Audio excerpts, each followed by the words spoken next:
안녕하세요. 저는 서울 관악구에 살고 있는 30대 후반의 미혼 여성입니다. 얼마 전 저는 30년 전에 잃어버렸던 여동생을 기적적으로 찾게 되었는데요. 아직도 그날의 일들을 생각하면 심장이 벌떡벌떡 합니다. 찾을 수 없을 거라 여겼던 여동생을 찾게 되어 기뻐서 그런 것도 사실이지만 제 동생을 찾게 된 이유가 정말 기구했거든요. 30년 전 제가 8살 때 잃어버렸던 동생을 찾게 된 것은 제가 예비신랑과 결혼을 약속하며 예비시댁에 인사를 갔을 때였습니다. 저희 소중한 동생이 그곳에서 식모 취급을 당하며 노예처럼 부려지고 있었던 것입니다. 아직도 그 생각을 하면 눈이 뒤집히는 것이 제 동생을 괴롭혔던 그것들을 어기적 씹어주고 싶은 심정입니다. 저는 젊은 시절 생활용품을 만드는 회사의 연구팀에서 연구원으로 근무하고 있었는데요. 제가 여러 아이디어로 낸 제품이 여러 번 히트하면서 능력을 인정받고 있었습니다. 그런데 어느 정도 연차가 쌓이자 제가 사장이 되어 제 이름을 걸고 직접 제 상품을 팔아보고 싶은 욕심이 생기더라고요. 저는 그렇게 회사를 나와 사업을 시작하게 되었고, 여러 고생도 많았지만 악바리처럼 버티며 끈기 있게 노력한 결과 나름대로 성공을 거두며 탄탄대로를 걷게 되었죠. 그러다 보니 자연스레 연애니 결혼이니 부수적인 것들이 늦어지게 되었고요. 그러던 중 제가 사업을 시작한 초창기 때부터 친하게 지내던 거래처 사장님께 사람을 소개받게 되었고, 처음 만난 순간부터 끌렸던 저희 두 사람은 자연스레 연인 사이로 발전하며 미래를 함께하기로 약속하게 되었습니다. 그이도 저처럼 생활용품을 만드는 회사를 운영하고 있었는데, 그래서 그런지 서로 통하는 것도 많아 여러 사업적인 이야기도 나누며 힘든 부분을 서로 나눌 수 있다는 것이 참 좋았습니다. 그렇게 전 그이와 결혼을 약속한 후 자연스레 예비시댁에 인사를 드리러 가게 되었죠. 저는 부모님 두 분을 몇 년 전 떠나보내고 가족 없이 혼자인 상태였는데, 그이는 오래전 아버지를 떠나보내고 홀 어머니와 결혼한 동생 부부와 함께 살고 있었습니다. 그이의 말로는 시동생도 예비신랑의 일을 도우며 그이의 회사에서 직원으로 일을 하고 있다고 하더라고요. 사실 전 시댁에 인사를 드리러 가기 전부터 기대하는 게 조금 있었습니다. 늘 저를 배려하고 살뜰히 챙겨주는 그이를 보면서 시댁 식구도 그이처럼 분명 좋은 사람들일 거라고 상상하고 있었거든요. 그런데 인사를 드리러 간 시댁의 이미지는 정말로 최악이었습니다. 저에겐 모두 친절한 시댁 식구들이었지만 예비 시동생과 결혼한 동서를 대하는 시댁 식구들의 모습이 매우 실망스러웠거든요. 애미야, 아직 상차리려면 멀었냐? 처음으로 네 시아주버니가 결혼할 여자라고 네 형님 될 사람을 데리고 왔는데 아직도 준비하지 못하고 뭐 하는 거니? 네, 어머니 죄송해요. 빨리 할게요. 아유, 맨날 속 터져 못 살겠네. 가진 것도 없는 고아를 데려다가 가족으로 받아주고 먹이고 입혀줬으면 그만한 노릇은 해야 되는데 뭐 하나 제대로 하는 게 있어야지. 여보, 형이랑 형수님 배고프시겠다.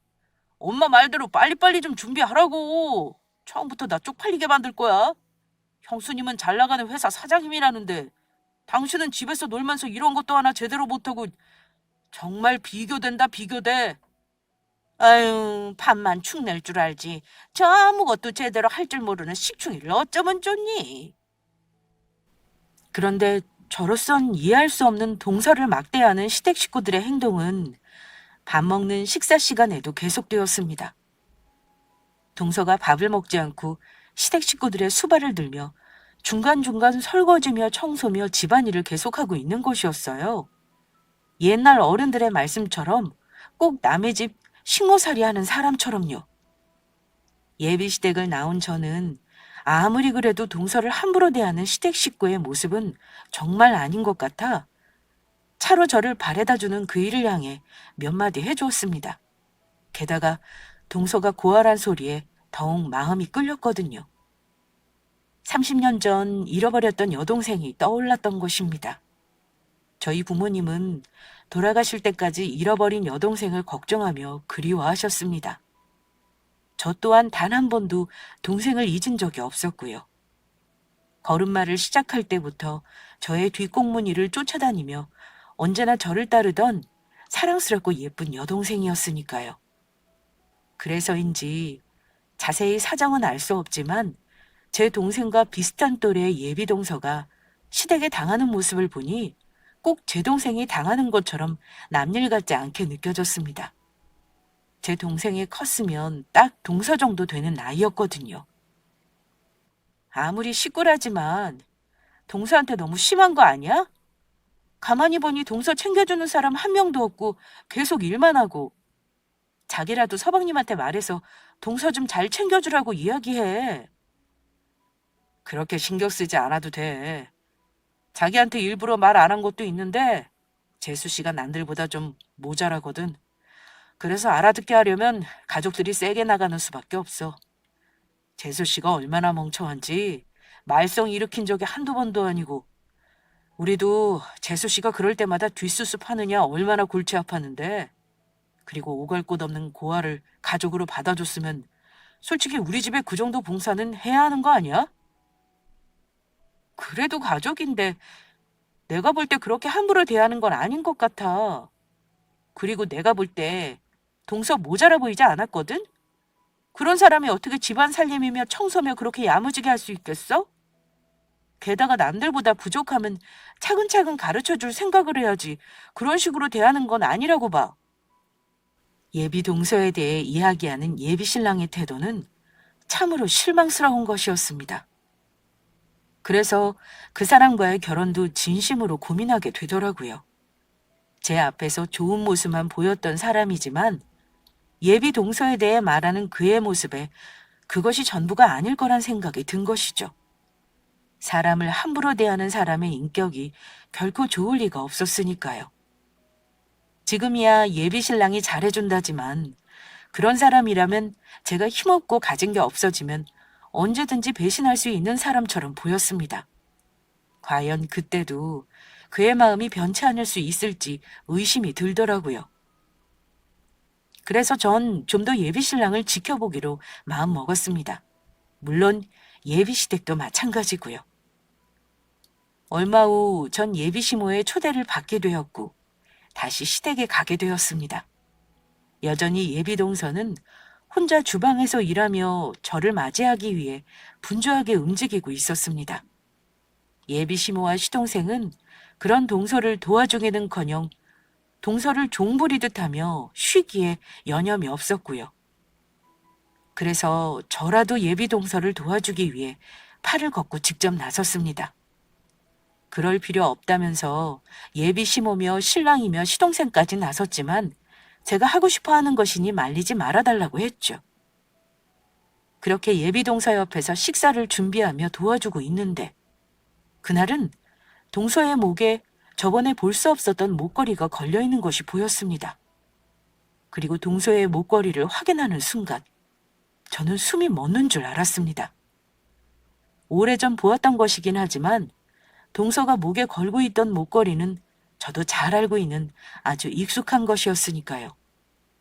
30년 전 잃어버렸던 어린 여동생이 차고 있던 목걸이와 똑같은 것이었습니다. 여동생을 유독 예뻐했던 외할머니가 금은방에 직접 주문해 선물해 주었던 금목걸이였죠.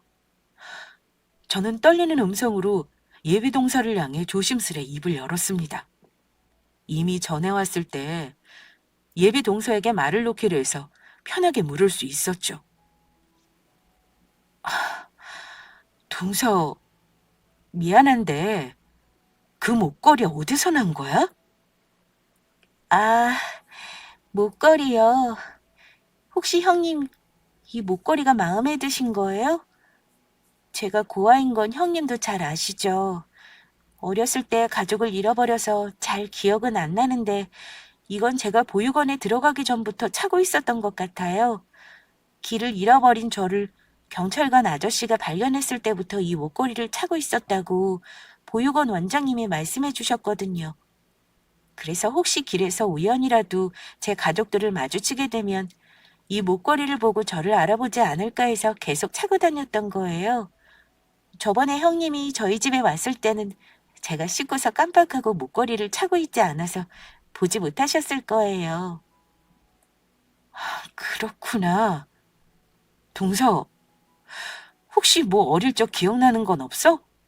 가족을 찾을 수 있는 특정할 만한 그런 것들 말이야. 저도 가족을 찾고 싶어서 생각해 보았는데 평범해서 딱히 특정할 만한 것이 없더라고요. 단지 제가 어릴 적부터 붕어빵을 좋아했는데 언니가 그걸 알고 겨울만 되면 용돈을 모아 절 데리고 동네 붕어빵 장수한테 가서 붕어빵을 사줬던 기억이 나요. 이상하게 아직도 그 기억만은 또렷하게 기억이 나더라고요. 저희 언니 얼굴은 잘 기억은 안 나지만요. 그, 그래? 그러면 혹시 동서 이름이나 가족들 이름은 기억나는 거 없어? 엄마, 아빠가 있었던 것 같긴 한데 부모님 이름이나 제 이름은 기억이 안 나 잘 모르겠고 저희 언니 이름만 기억하고 있어요. 동서가 기억하고 있는 언니 이름이 뭔데? 민수요. 형님 이름이랑 똑같은 민수였어요. 그래서 처음 형님 이름 듣고 얼마나 깜짝 놀랐는지 몰라요. 정말 신기하죠. 동서의 말을 듣고 저는 그만 그 자리에 주저앉을 뻔했습니다. 아무리 생각해도 그녀는 제 동생이 확실해 보였으니까요. 어릴 적부터 동생은 저를 잘 따랐었는데 그런 동생이 예뻐 겨울마다 부모님이 주신 용돈을 모아 동생에게 붕어빵을 사주었었거든요. 그런데 동생도 그걸 잊지 않고 기억하고 있었던 것입니다. 순간 잃어버린 동생을 찾겠다며 백방으로 뛰어다니며 갖은 애를 쓰셨던 돌아가신 부모님의 얼굴이 떠올랐습니다. 동생을 찾기 위해 별의별 수를 다 쓰며 나중엔 경찰청 실종자 가족 지원센터에 유전자 등록까지 했었는데 그런 동생을 예기치 못한 곳에서 너무도 쉽게 찾게 된 것입니다. 하지만 좀 더 모든 것이 확실해질 때까지 지켜보기로 했습니다. 섣부르게 행동했다. 만약 동서가 저희 동생이 아닐 경우 또다시 상처를 줄 수 있는 일이었으니까요. 일단 전 떨리는 마음을 진정시키기로 했죠. 그런 와중에 동서를 향한 예비시모의 괴롭힘은 계속되었고 예비시모가 저희 동생일지도 모르는 사람을 괴롭힌다고 생각하자 욱하는 마음이 들더라고요. 그리고 그날 저는 저의 억장이 무너지는 광경을 우연히 목격하게 되었습니다. 예비 동서를 도와 음식을 준비하던 중 간장이 떨어진 사실을 알고 바쁜 예비 동서를 대신해 제가 밖으로 나가 간장을 사오던 참이었습니다. 그런데 예비 시댁을 들어선 순간 믿지 못할 광경이 눈앞에 펼쳐진 것입니다. 야, 네가 뭔데 우리 안사람들 사람한테 간장을 사오라 말아야? 그 사람이 어떤 사람인데? 잘 나가는 회사 사장님이라고. 능력 없어서 우리 집에 빌붙어 사는 너랑은 다른 사람이라고. 네가 정신이 있니 없니? 만약 저래서 기분 나쁘다고 새아가가 우리 용석이랑 결혼 안 하겠다고 하면 네가 책임질 거야? 아무리 부모 없이 자라서 못 배워도 그렇지. 왜 이렇게 늘 모자란 짓거리만 하는 건지. 너 정말 지능에 문제 있는 거 아니니? 병원 가서 검사 좀 해봐라. 당신 또 문제 일으킨 거야? 제발 정신 좀 차려. 언제까지 이렇게 집안에 분란만 일으킬 건데. 아, 이젠 정말 지친다 지쳐. 단지 제가 바쁜 동서를 대신해 간장을 사러 갔다는 이유로 아무 잘못도 없는 동서에게 트집을 잡아 예비시댁 식구들 모두가 그녀를 괴롭히고 있었던 것입니다. 게다가 제 앞에서는 그렇게 다정하게 굴던 예비신랑까지 동서를 인간 이하 취급하며 막대하고 있었습니다. 제가 볼 때 예비시댁 식구들 모두 아무 잘못도 없는 동서를 괴롭히며 그녀를 자신들의 화풀이 대상처럼 여기는 듯 보였습니다. 그런데도 동서는 제대로 맞서지도 못한 채 그대로 당하고 있더라고요. 죄송해요. 제가 사오려고 했는데 형님이 바람도 쐴 겸 사다 주신다고 해서 말리지를 못했어요. 닥치고! 다음부터 그 사람한테 그런 허드렛 일 시켰다간 아주 국물도 없을 줄 알아. 이 집안이 누구 때문에 먹고 사는데? 다 내가 사업해서 돈 벌어와서 그런 거 아니냐고. 그러면 그런 나랑 결혼할 사람한테 알아서 기여할 거 아니야? 결혼하면 그 사람도 이 집안 먹여 살리게 될 텐데 이게 도대체 무슨 짓이냐고? 처음부터 저런 거랑은 우리 둘째랑 결혼시키는 것이 아니었다. 제대로 할 줄 아는 것도 없는데다 애도 못 낳는 것이 어떻게 결혼한 지 7년이 넘었는데도 아이가 안 생기니? 너 정말 문제 있는 거 아니니? 머리도 모자라. 무슨 문제가 있는지도 아이도 못 낳아. 아유, 골치 아파. 둘째야, 지금이라도 너희 이혼 생각해봐야 하는 거 아니니? 새아가랑 비교해도 얼마나 차이가 나는지. 너는 왜 네 형처럼 제대로 된 며느리를 데려오지 못한 거냐? 네 형처럼 확실히 돈이 되는 걸 데리고 왔어야지. 당신 우리 엄마 말 잘 들었지? 앞으로는 제대로 하는 게 좋을 거야. 안 그러면 당장 이혼해버릴 테니까. 아주 이 집안에서 내쫓아버릴 줄 알아.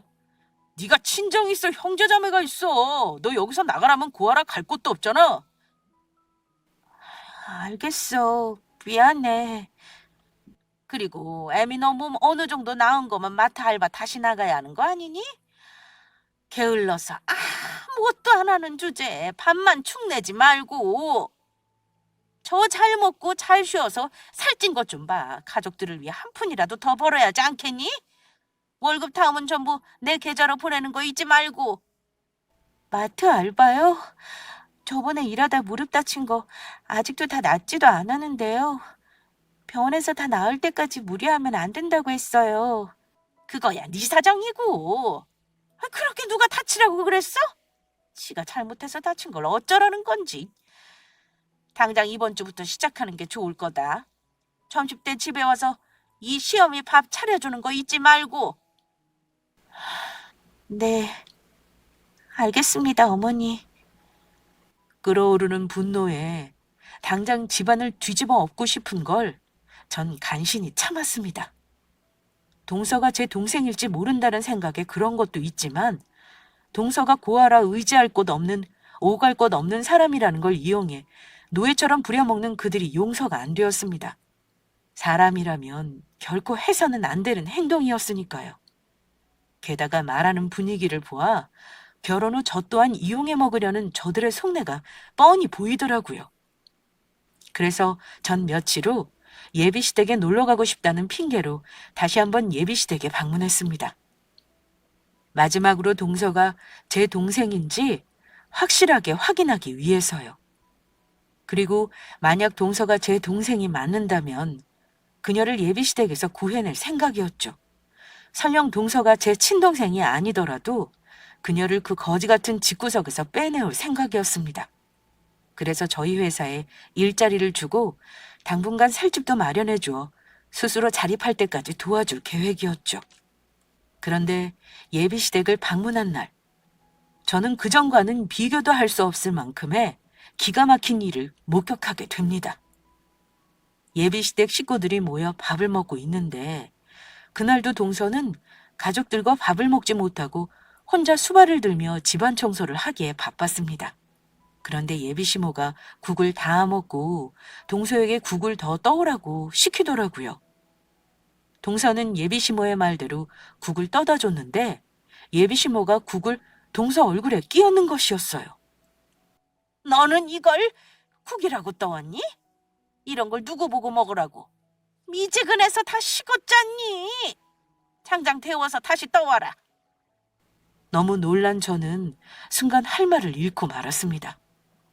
제가 이젠 아예 자기들 식구가 되었다고 생각한 건지 제 앞에서 아예 대놓고 동서를 막대하기 시작한 겁니다. 예비 시동생과 그이는 그런 시모를 말리기는커녕 아무렇지 않게 지켜보았고요. 동서는 그런 예비 시모에게 군말 없이 국을 데워 가져다 주었습니다. 그리곤 저희가 다 밥을 먹은 후가 돼서야 남은 반찬으로 끼니를 때우는데 저는 눈물이 나오려는 것을 간신히 참았습니다.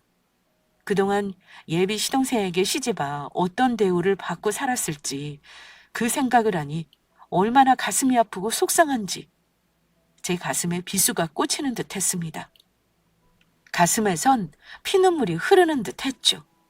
그 후 다 같이 후식으로 과일을 깎아 먹게 되었는데 동서가 과일에는 입에도 손을 안 대는 것이었습니다.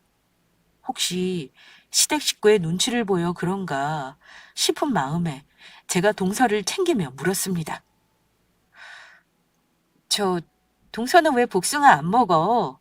되게 달고 맛있는데 한 입 먹어봐. 아니에요. 실은 제가 복숭아 알레르기가 있어서 먹으면 몸에 두드러기가 나거든요.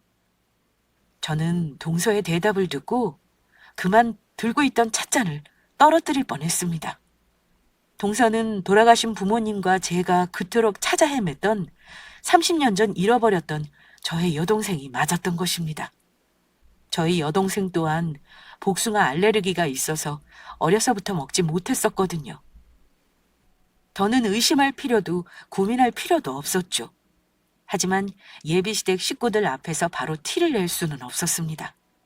그 일을 비롯해 예비시댁 식구들의 그동안의 행동으로 보아 제가 동서의 친언니란 사실을 알게 되면 저 인간 같지도 않은 것들이 제 동생을 빌미로 저와 제 동생을 괴롭히며 무엇을 요구할지 알 수 없었으니까요.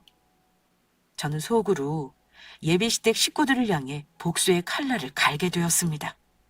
어떻게 되었든 제 동생이 당한 만큼 저들에게 꼭 돌려줄 생각이었죠. 저는 그 자리에서 시댁 식구들을 향해 당장 말해주고 싶었습니다. 내가 볼 때 멍청한 건 내 동생이 아니고 바로 니들이라고 말이죠. 얼마나 멍청하고 인간이 덜 되었으면 같은 사람을 이렇게 대놓고 무시하며 괴롭힐 수 있느냐고 묻고 싶었습니다. 그것도 자기들을 위해 묵묵히 희생하며 챙기고 뒷바라지 해준 동생한테요. 제가 볼 때 예비시댁 식구들이야말로 제 여동생이 없으면 저들 주둥이에 들어가는 밥 한 톨 하나, 입은 옷 하나 제대로 챙기지 못하는 덜 떨어진 인간들처럼 보였으니까요. 저는 그날 예비시댁을 나오며 몰래 동생에게 전화번호를 물었습니다. 제가 연락을 할 테니 꼭 제 전화를 받아달라고요. 사뭇 진지한 제 표정에 동생은 의아해했지만 알겠다고 하더라고요. 그리고 바로 다음 날 동생에게 연락을 했습니다. 동서, 혹시 주변에 어머니나 서방님 있어? 아니요. 어머니는 친구들 만난다고 밖으로 나가셨고 그이는 출근했어요. 그러면 동서, 내가 지금부터 동서한테 중요하게 할 말이 있는데 놀라지 말고 들어줘? 무슨 일 때문인지는 모르겠지만 알겠어요, 형님. 동서, 내가 사실은 동서 친언니야. 네? 형님이 제 친언니라뇨? 갑작스레 그게 무슨 말씀이세요? 용석 씨한테도 아직 말하지 않은 건데 나한테 사실 여동생이 한 명 있었거든. 그런데 내가 초등학교 다닐 때 여동생이 학교 끝난 날 마중 나가러 간다면서 집 밖으로 나갔다가 사라졌었어. 우리 집이 단독주택에 살고 있었는데 어디 안 가고 대문 앞에서 기다린다고 했던 동생이 그날 사라지고 만 거야. 내 동생도 동서가 하고 있는 똑같은 목걸이를 하고 있었어. 그리고 겨울마다 동서 언니가 붕어빵을 사주었다고 했지? 내가 그랬거든? 내가 동생이 붕어빵 좋아하는 거 알아서 겨울마다 부모님 용돈 주신 거 모아서 종종 사주곤 했었어. 그리고 내 동생도 복숭아 알레르기가 있었고. 민정아, 모르겠어? 내가 바로 네 언니야. 겨울이면 네 손 꼭 잡고 붕어빵 사러 갔던 바로 네 언니라고, 민수 언니. 민수 언니? 정말로 민수 언니야? 언니가 내 언니 맞아? 내 이름이 민정이고? 그래, 민정아. 내가 바로 네 언니야, 민정아. 언니. 한동안 저희 두 사람은 아무 말도 못한 채 핸드폰을 붙잡고 울기만 했습니다. 그리고 그간의 이야기들을 해주었습니다. 혹시 동생이 오해하고 있을까봐 동생을 버린 게 아닌 잃어버린 거라 몇 번이나 설명해 주었습니다. 그런 동생을 찾기 위해 가족들이 얼마나 열심히 노력했는지도요. 동생에게 어쩔 수 없이 돌아가신 부모님 이야기도 해줘야 했는데 동생은 많이 아쉬워했지만 생각보다 덤덤하게 잘 받아들이는 것 같았습니다. 지금이라도 자기가 누구인지 또 부모님이 누구인지 알게 되고 언니인 저를 찾아 감사하게 생각하는 듯 했습니다. 그리고 저희는 서로 떨어져 사는 동안 어떻게 살아왔던 것인지 그간 풀지 못했던 이야기도 나누었습니다. 그 후 동생이 알바로 나가게 된 마트를 쉬는 날 밖에서 따로 만날 약속을 잡았습니다. 제가 동생의 친언니란 것과 이 모든 사실을 예비시댁 식구들에게 비밀로 하라고 신신당부하면서요. 그리고 마침내 저희 집에서 동생과 만날 수 있었습니다. 단둘이 편하게 이야기할 곳은 저희 집밖에 없는 데다 동생이 혹시 찾아올까 저희 가족은 이사를 하지 않고 동생과 살던 집에서 쭉 살고 있었거든요. 비록 지금은 부모님이 안 계시지만 동생이 살던 집이 어떤 곳인지 직접 보여주고 싶었습니다. 동생을 잃어버리고 변하지 않고 그대로인 여동생의 방까지도요. 살아있을 거라 믿고 있었지만 다 큰 동생이 찾아와 부모님이 지내던 안방이며 자기 방이며 이것저것을 둘러보는데 정말 감회가 새롭더라고요. 언니가 우리 민정이를 너무 늦게 찾았지? 정말 미안해. 아니야, 언니. 평생 찾을 수 없을 거로 생각했는데 이렇게라도 가족들을 찾고 언니를 다시 만날 수 있어서 나 지금 너무 행복해. 앞으로는 아무 걱정하지 마. 이 언니가 알아서 다 해줄 테니까. 언니가 민정이를 지켜줄 거야. 이제 언니만 믿어. 알았어, 언니. 그런데 민정아, 언니가 묻고 싶은 게 있는데 왜 그렇게 시댁 식구들이 너를 괴롭히는 거야? 그리고 너는 왜 그걸 알면서 가만히 당하고만 있는 거고? 그게 아니고 사실 내가 그이와 결혼 전 직장 다닐 때만 해도 어머니도 아주버니도 남편도 모두 너무 잘해줬었거든? 처음 시댁에 인사드리러 갔는데 나보고 친딸 같다면서 어머니도 나를 아주 예뻐하셨어. 그래서 아무 의심 없이 그이랑 결혼한 거고 사실 내가 고아라는 것 때문에 흠잡히기 싫어서 그동안 일하면서 모아두었던 돈 전부 예단이며 혼수며 열심히 해갔었거든. 그랬더니 남편이며 시댁 식구며 모두 좋아하더라고. 그런데 내가 갑자기 몸이 안 좋아져서 일을 관두고 쉬게 되자 가족들 모두 점점 돌변하더라. 그래서 그게 지금까지 온 거고. 그러면 차라리 이혼하지 그랬어. 저런 것들을 어떻게 가족이라고 믿고 계속 산 거야? 정말로 오갈 곳이 없어서 참고 살았던 거야? 내가 모았던 돈들 전부 시댁에 준 거나 마찬가지이니 당장 이혼하면 오갈 곳이 없는 것도 사실이지만 그보단 가족이란 생각에 참아 버릴 수가 없더라고.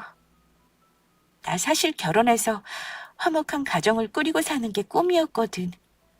그동안 이 세상에 혼자라고 생각하고 살았는데 결혼하고 처음으로 가족이라는 게 생기자 그게 너무 행복했었어. 그래서 알면서도 당하고 살았어. 다시 혼자가 되는 게 무서웠나 봐. 동생의 말을 듣자 더욱 안쓰러운 생각이었습니다. 왜냐하면 동생의 시댁에 그렇게 당하면서 참고 살 수밖에 없었는지 그 마음이 이해가 되었거든요. 어릴 적 가족과 헤어져 혼자 살았으니 그 외로움이야 말로 표현할 수 없는 것이었을 테니까요. 게다가 자신이 누구인지 부모가 누구인지도 모른 채 살아간다는 것 자체가 많이 무섭고 두려웠을 거란 생각이었습니다. 그래서 그런 모진구박을 받으면서도 시댁 식구를 버리지 못하고 살았던 것일 테니까요. 저는 처음으로 그날 동생에게 따뜻한 밥을 해먹이며 오순도순 여러 이야기를 주고받았습니다. 어느덧 아쉬운 작별의 시간이 다가오고 저는 집으로 돌아가려는 동생을 붙잡고 아주 중요한 내용이 될 말을 꺼냈습니다. 민정아, 너 그 집에서 나오자. 앞으로는 언니가 민정이 인생 책임져 줄게. 언니, 그게 무슨 말이야? 너 아직 서방님 사이에 아이도 없고 너 진짜 가정 여기 있잖아. 바로 네 언니인 나 말이야. 그러니까 너 그만 그 쓰레기 같은 시댁에서 나오라고. 언니가 도와줄게. 앞으로는 언니랑 살자. 다른 사람 집 말고 바로 우리가 함께 살던 여기 우리 집에서. 언니 성공해서 돈도 많이 벌었고 우리 동생 하나쯤은 먹여 살릴 능력 돼. 부모님이 네 앞으로 남기신 재산도 있어.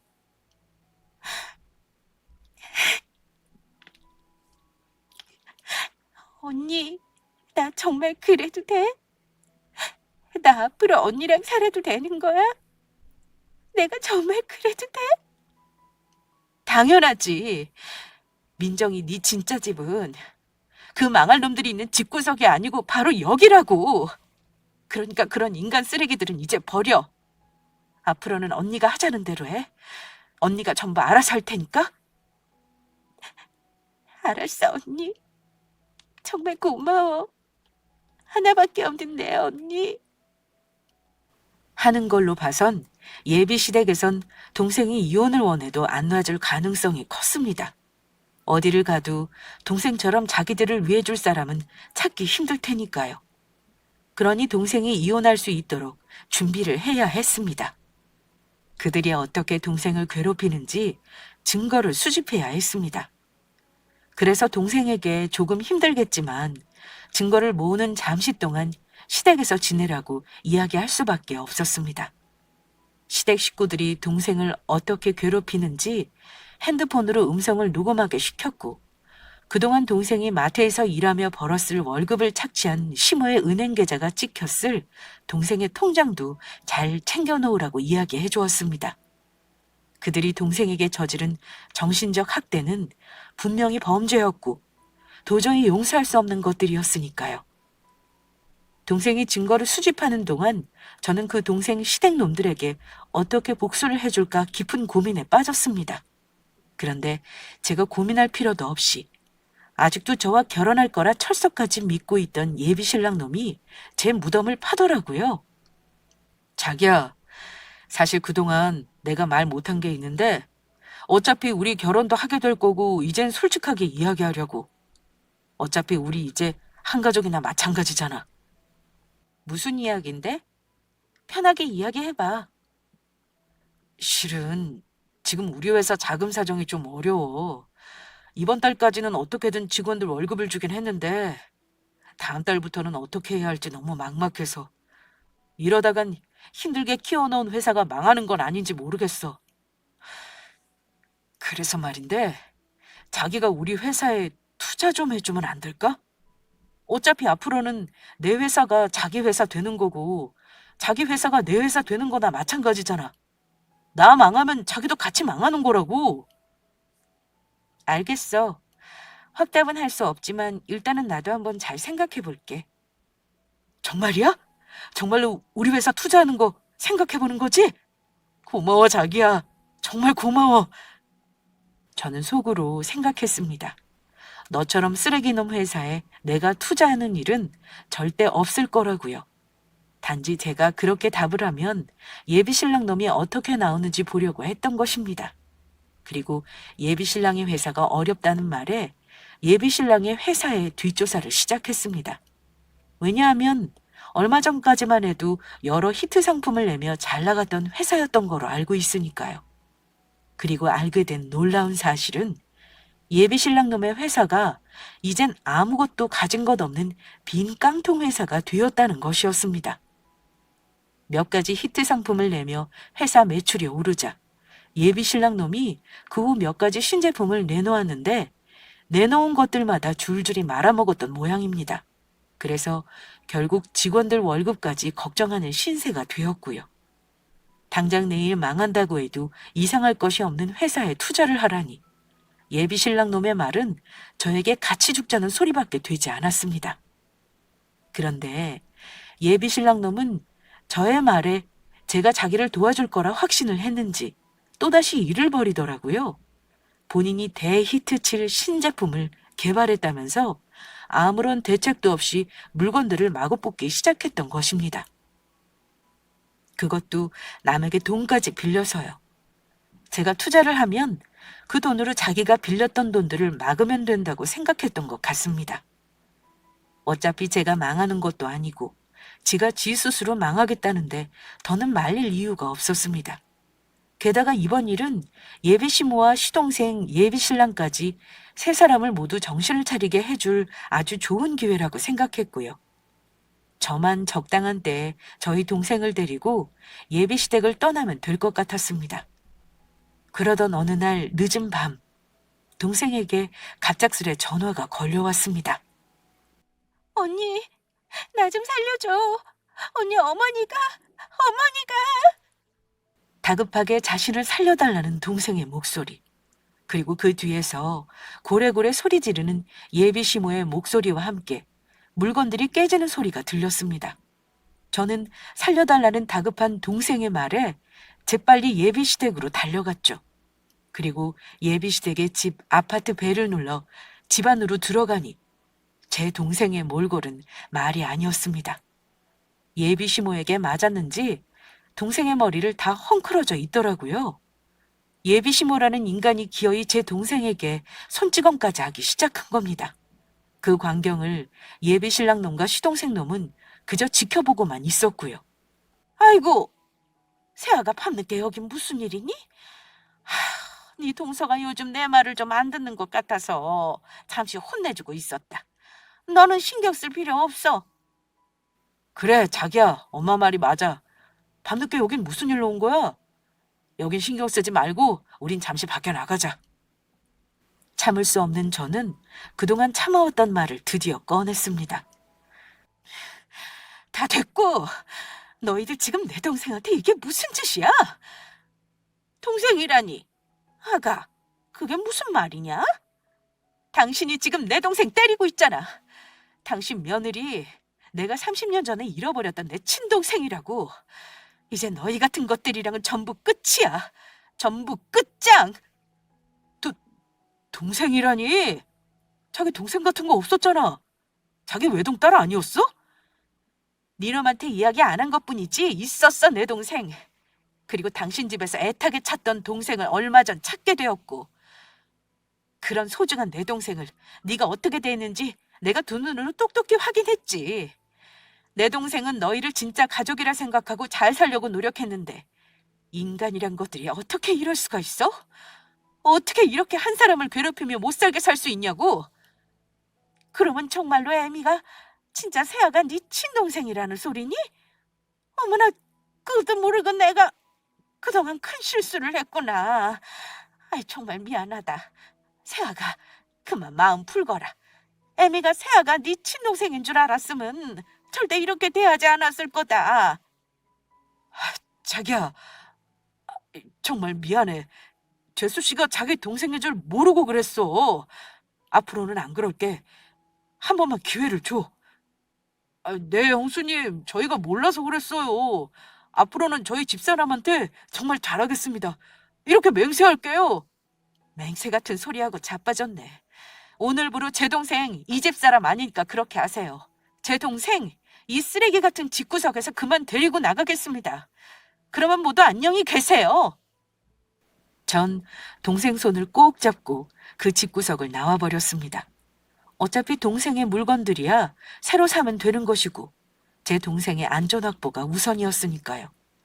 미안하다고 사과하며 제 신랑과 시댁 식구들에게 연락이 계속 왔었지만 전 무시해버렸습니다. 그리고 며칠 후 저희 회사에 예비 신랑을 비롯하여 시댁 식구들 전부 모이게 했죠. 마지막으로 결판을 내야 했으니까요. 무슨 일이 생길지 모르니 다른 곳에서 만나는 것보다 저희 회사 직원들이 있는 회사에서 만나는 것이 가장 안전하다는 생각이었습니다. 그래서 사장실에 무슨 일이 생긴 것 같으면 바로 직원들을 불러달라고 저희 비서에게도 부탁을 해놓은 상태였고요.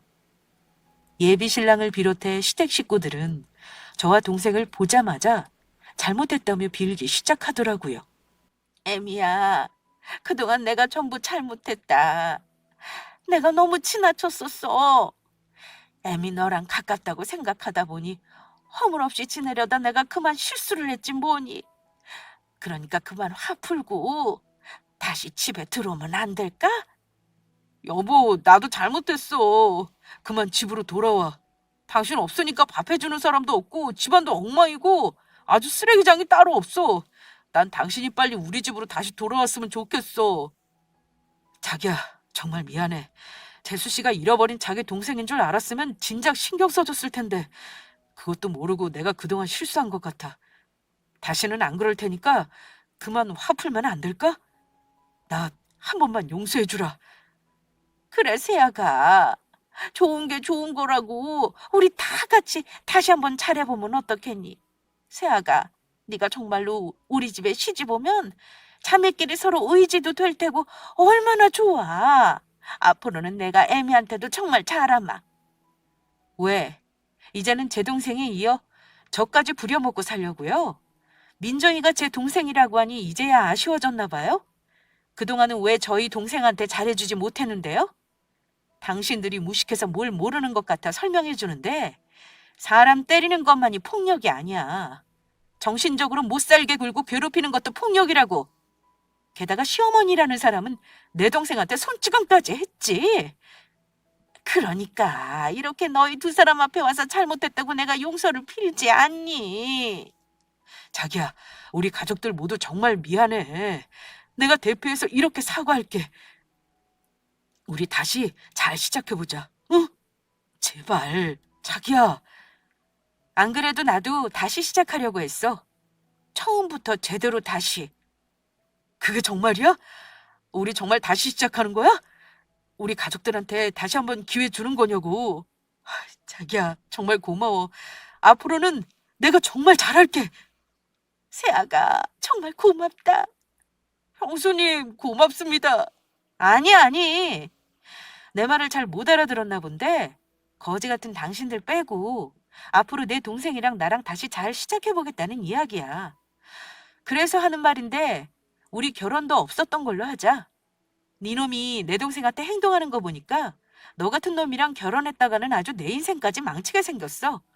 그러니까 내가 당신 회사에 투자해줄 일은 영원히 없을 거란 소리지.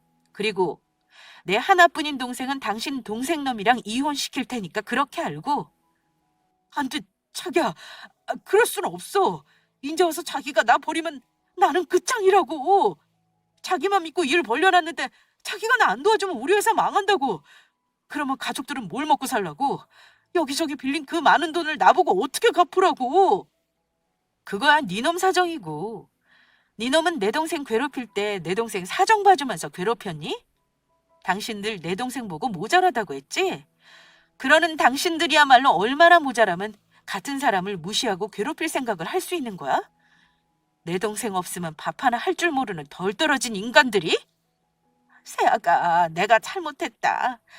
그동안의 정을 봐서라도 다시 한번 생각해 주거라. 형수님, 이혼이라뇨. 절대 안 됩니다. 저 집사람 없으면 못 살아요. 우리 집사람 제가 아직 많이 사랑한다고요. 사랑 같은 소리하고 자빠졌네.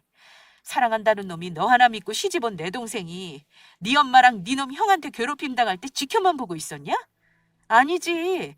내 놈도 같이 괴롭혔지. 내 놈이 저 두 사람보다 더 나쁜 놈이야. 어디 너도 한번 당해봐라.